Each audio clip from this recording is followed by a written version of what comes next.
Masyarakat kita belum banyak yang menyadari bahwa bulan Dzulhijjah termasuk bulan yang istimewa. Padahal banyak dalil yang menunjukkan bahwa di bulan Dzulhijjah amal soleh dilipat gandakan. Sebagaimana pahala yang dijanjikan ketika Ramadan. Dari Abu Bakrah radhiyallahu anhu, Rasulullah shallallahu alaihi wasallam bersabda, ada 2 bulan yang pahala amalnya tidak akan berkurang. Kedua-duanya adalah bulan hari raya, yaitu bulan Ramadan dan bulan Dzulhijjah. Hadis riwayat Bukhari dan Muslim. Rasulullah Shallallahu Alaihi Wasallam menggandengkan bulan Dzulhijjah dengan Ramadan. Sebagai motivasi, beliau menyebutkan bahwa pahala amal di 2 bulan ini tidak berkurang. Rentang waktu yang paling mulia ketika Dzulhijjah adalah 10 hari pertama. Di surat Al-Fajr Allah Subhanahu wa Ta'ala berfirman yang artinya demi fajar dan demi malam yang 10. Quran surat Al-Fajr ayat 1 dan 2. Ibnu Rajab menjelaskan, malam yang 10 adalah 10 hari pertama bulan Dzulhijjah. Inilah tafsir yang benar dan tafsir yang dipilih oleh mayoritas ahli tafsir dari kalangan sahabat dan ulama setelahnya. Dan tafsir inilah yang sesuai dengan riwayat dari Ibnu Abbas radhiyallahu anhuma.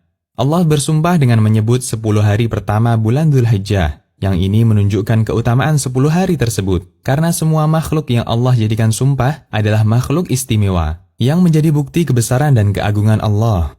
Karena itulah, amalan yang dilakukan selama 10 hari pertama Dzulhijjah menjadi amalan yang sangat dicintai Allah, melebihi amal soleh yang dilakukan di luar batas waktu itu. Dari Ibnu Abbas radhiyallahu anhuma, Nabi Shallallahu Alaihi Wasallam bersabda, tidak ada hari di mana suatu amal soleh lebih dicintai Allah melebihi amal soleh yang dilakukan di 10 hari ini, yaitu 10 hari pertama Dzulhijjah. Para sahabat bertanya, wahai Rasulullah, termasuk lebih utama dari jihad fisabilillah? Nabi Shallallahu Alaihi Wasallam menjawab, termasuk lebih utama dibanding jihad fisabilillah, kecuali orang yang keluar dengan jiwa dan hartanya ke medan jihad dan tidak ada satupun yang kembali, yaitu mati dan hartanya diambil musuh. Hadis riwayat Ahmad, Bukhari, dan Tirmidzi.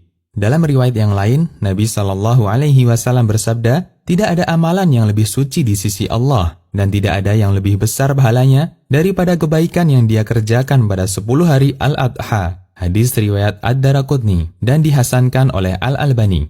Al-Hafidz Ibnu Rajab mengatakan, hadis ini menunjukkan bahwa beramal pada 10 hari bulan Dzulhijjah lebih dicintai di sisi Allah daripada beramal pada hari-hari yang lain tanpa pengecualian. Sementara jika suatu amal itu lebih dicintai Allah, artinya amal itu lebih utama di sisinya. Diceritakan oleh Al-Mundhiri dalam At-Targhib wa Tarhib bahwa Sa'id bin Jubair, yaitu murid senior Ibnu Abbas, ketika memasuki tanggal 1 Dzulhijjah, beliau sangat bersungguh-sungguh dalam beribadah, sampai hampir tidak mampu melakukannya. Memahami hal ini, saatnya kita menyadarkan masyarakat. Kita ajak mereka untuk bersama-sama menyemarakkan 10 hari pertama Dzulhijjah dengan berbagai amal soleh dan ibadah. Sebagaimana ketika mereka menyemarakkan bulan Ramadan, jadikan kesempatan 10 hari pertama sebagai ladang untuk mendulang jutaan pahala. Lebih dari itu, ada beberapa amal soleh yang dianjurkan untuk dikerjakan selama 10 hari pertama Dzulhijjah. Di antaranya, memperbanyak puasa sunnah selama 9 hari pertama, memperbanyak takbir dan zikir, memperbanyak melakukan amal soleh apapun bentuknya. Wallahu a'lam.